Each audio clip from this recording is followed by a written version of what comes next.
when we do the chakra meditation and lift up the energy of the chakras, does this mean the lower chakras frequency goes up, brain wave goes down, meet in the middle, or in the next step, when they go up to gamma waves, does this mean the whole body is in gamma wave, gamma frequency?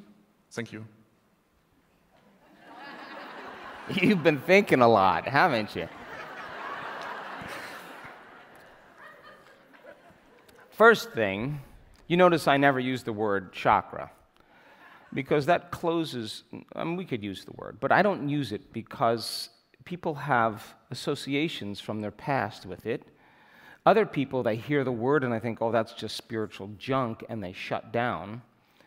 You know, and people like put stones over their energy centers thinking that's going to heal them.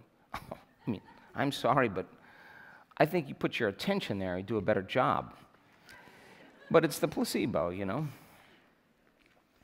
But are those energy centers, the first three energy centers, bad?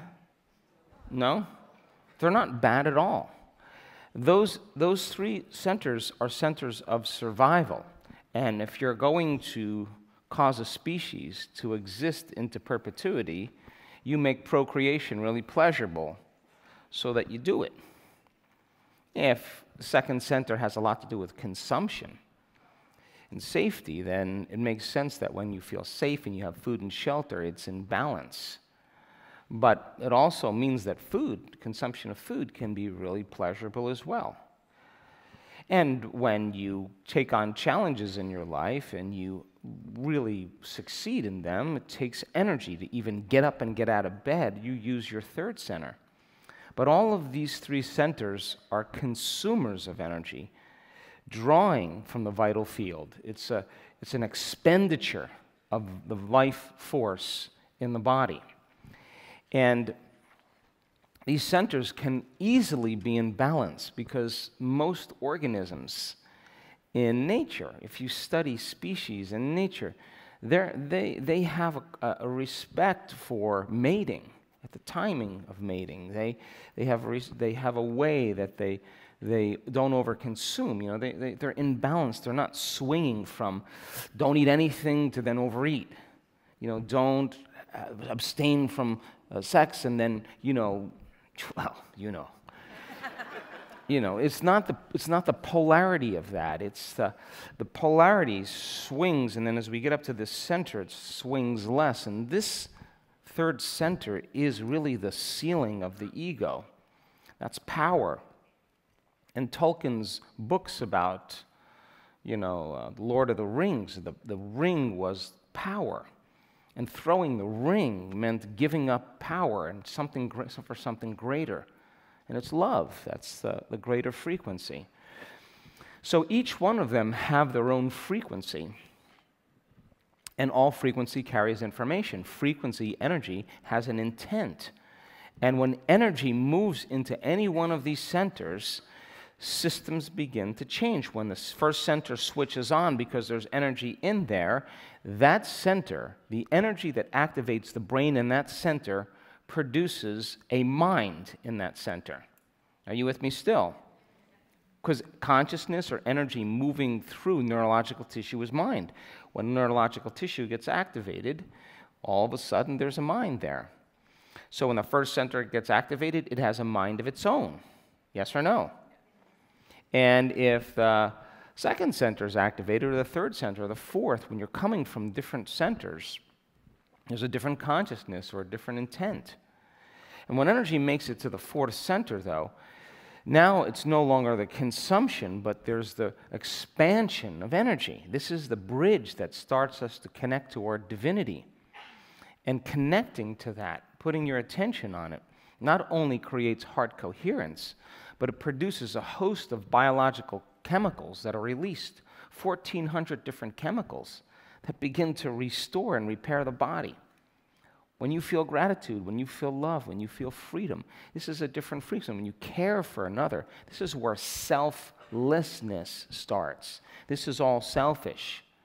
Now, can you activate this center And when you activate this center, can you make love to somebody? Hello? Is that a yes? So now you're doing it in a giving way. The consciousness is different than just when it's from the first center. You understand?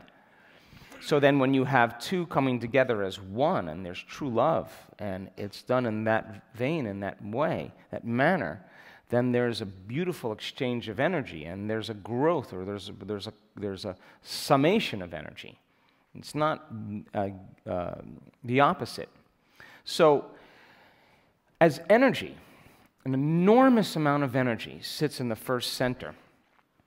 When energy can move into the second center, as I said, because you feel safe, and when you feel safe in your environment, your body's more in balance, and you can consume and metabolize and digest and secrete and eliminate. All those biological functions take place in the second center. When you become compromised in your environment, and there's a threat, or there's danger, and the environment becomes unsafe, then all of a sudden the autonomic nervous system says, move all the energy you can, because this is how you're going to take care of the body.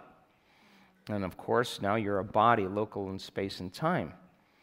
So many people have most of their energy by thinking and feeling in the first three centers, as we said. And the incoherence that's created in the brain, the emotions that are stored in the first three centers for years of unconsciously thinking and feeling the same way, is taking thought and storing as energy in one of these lower centers.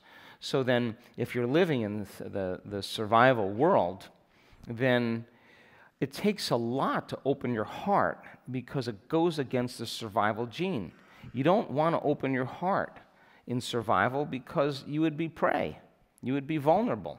You wouldn't even sit still, close your eyes, go within. All of that goes contrary to the act of really opening your heart. It's just not a good time to do that. And people focus on matter when they're in that state. And so doing this work and getting energy into your heart, when I was at the Heart Math Institute like 10 years ago, and we were looking at all the research together, I looked at all the research. And the heart, once the energy makes it to the heart acts as an amplifier. Once it makes it here, the energy goes all the way up, all the way to the brain, right to the thalamic gate, right into the brain, and the brain starts going into greater degrees of coherence. In fact, we have brain scans that hopefully we'll show you this week where people are in super coherence, really high level of coherence in their brain. Because as they start moving energy into their heart, the brain can take on more energy. Now here's the cool part. The energy that they feel in their brain, what we measure is in delta, is in theta, is in alpha, is in beta, is in high beta, and is in gamma. It's a really organized brain. Now, I'm building this model because not all of the pieces, how you described it, fit. So then, what we've seen, and we were just looking at brain scans during the morning break, when you see a person relaxing, doing this work and surrendering and letting go a little bit more, all of that is switching on the parasympathetic nervous system, the nervous system of growth and repair, the nervous system of relaxation. And so some people are tuned up into the sympathetic nervous system their whole life, and they don't even know they're there. It's just the way they are. But when you start relaxing and you start opening up and you start connecting to that energy because your attention is on it, and your nervous system starts to begin to slow down, when you start getting those really organized low alpha brainwave patterns, low theta brainwave patterns, you're losing a level of awareness that begins to open that thalamic gate, because that gate is closed up most of the time in survival. So as you start relaxing, it starts opening up. You start opening up, and the parasympathetic nervous system carrying those coherent theta wave patterns, those waves start to summate. They start to build on one another. And right off of that theta brainwave pattern, the low alpha, here comes gamma.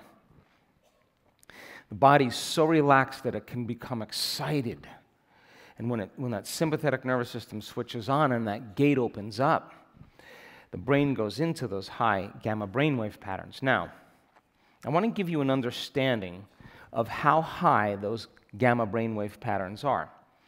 If we took a group of people like this, everybody in the room, and we measured eyesight, or we measured hearing, or we measured intelligence, or we measured pancreatic enzymes, out of every person in this room, we would see, whether we were measuring eyesight or hearing or height or whatever, we would see this curve called the Z-curve. Are you with me? Come on. Now, a Z-curve looks just like a symmetrical mountain. And if you draw a line right down the center of that mountain, that's called normal.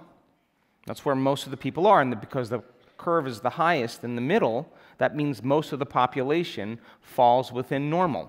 Are you with me still? Now, if you were to draw that line and then divide it like with equal lines out, you would see that you would have the majority of the people, about 63% or so, 64%, falling either one slot, one standard deviation above, or one slot, one standard deviation below. Are you with me still? So 68% of the people, it's falling right in the middle there. If you go to the next one, the curve drops down, and you have about 12.5% that have a little bit better eyesight than the people that had the one standard deviation. Or two standard deviations below, you have a little poor eyesight or a little poor hearing, or shorter. And then 3 standard deviations, it's about 2%, 2.5%. That's that line that comes down like that. Because the line's going down, there's less population there, 2.5%. That's a person with really great eyesight or really poor eyesight. And those 3 standard deviations, no matter what we measure, accounts for 99.7% of the population. So 99.7% of the population, no matter what we're measuring, is 3 standard deviations above or 3 standard deviations below. And when we do brain scan measurements, we see blue or we see red. The blue represents really low. The red represents really high. The thicker the blue line, the more further away. The thinner the blue line, the thicker the red line. So we have ways to measure or at least view it. So 3 standard deviations above, 3 standard deviations below makes up 99.7% of the population, even when we measure gamma. But our students are 200 standard deviations outside of normal. So put 197 more blocks, and that line just keeps getting smaller and smaller and smaller and smaller, and that's a very small percentage of the population. That's how much energy is in their brain. Now, that isn't just one case. We have cases already. So 200, 300, 400, 500 standard deviations outside of normal. Now, the energy in the first center is rolled up energy. And when you do the breath and you squeeze, you begin to unravel that energy. You begin to unravel it. And when that energy unravels, all of that energy that's sitting there begins to, as it moves up, begins to get more and more intense because it's passing through different frequencies. And when it reaches the brain, and the arousal of the sympathetic nervous system is ejaculating the life force that you use to make a child, instead of going out, now it's going up. And when it reaches the brain, that's a lot of energy, that's a lot of life force in the brain. And now the person goes into that super aroused state. You won't see 200 standard deviations outside of normal in many neuroscience studies because it's just so outside of the normal. But we've measured it over and over again. In fact, we can predict when it's going to happen. We were just looking at this person's beautiful, really organized theta. Well, when we see that, we know that theta is going to carry gamma. We just know it. And we just know that that person's so coherent, so orderly, that they're harmonics. They're frequencies that build on other frequencies. And that's exactly how the energy centers work. They're frequencies that build on frequencies. So as you're blessing your energy centers and resting your attention in different one of those spaces in the space around, not only are you creating coherence in here, but in addition to that, as you connect them, your act of becoming conscious and connecting and aligning and attuning and feeling it move is creating the very neurological networks to invite the experience to happen automatically, naturally. And as you begin to open this pathway, energy will begin to shift. And the blockage of energy you will feel as a sensation in your body. And you'll feel it as like a pit in your gut or a heavy heart. That's the body out of balance, and it's a feeling. And many people were talking about this at dinner last night. The team leaders were saying, well, some of my people, they don't even know what the emotion is. They can't name what they want to move out of their body. They don't know the emotion. And I said, well, forget the emotion. What is the feeling they feel when they feel it? Do they have a pit in their gut? Do they have a heavy heart?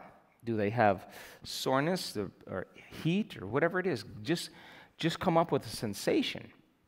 And when you have a bunch of sensations in your body, like you're feeling like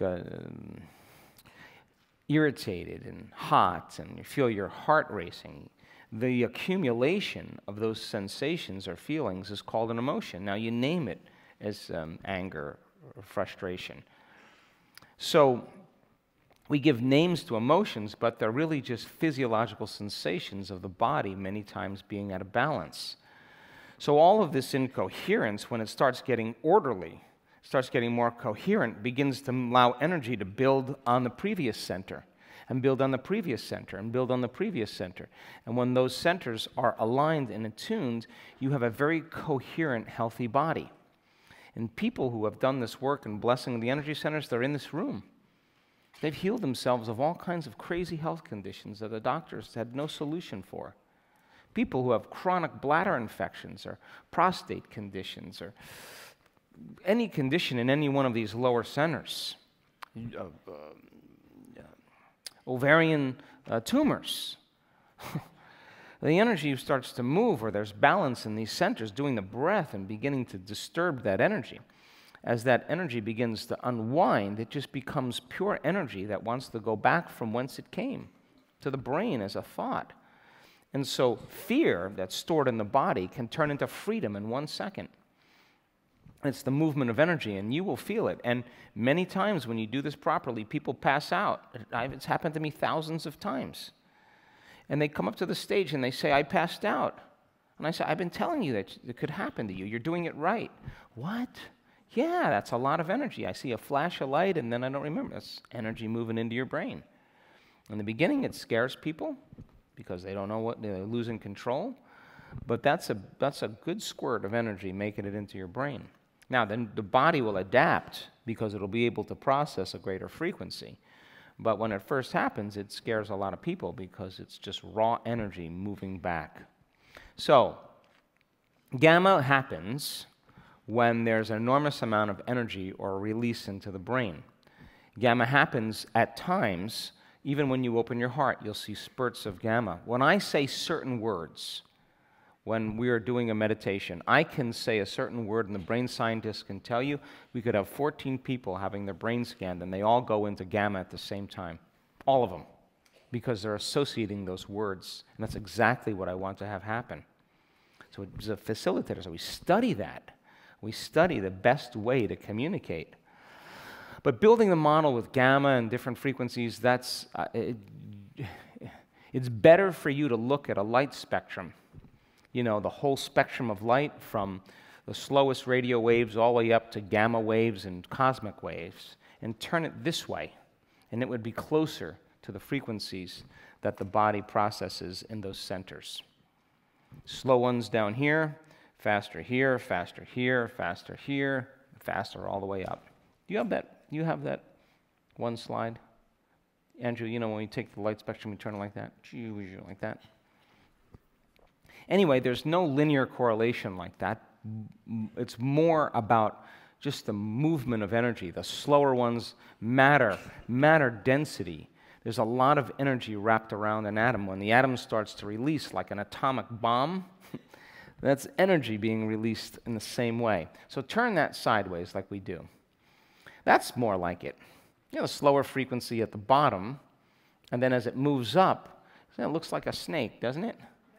It moves up, and faster and faster frequencies as it moves up, and each one of those tissues can process a greater frequency. That's the movement of energy.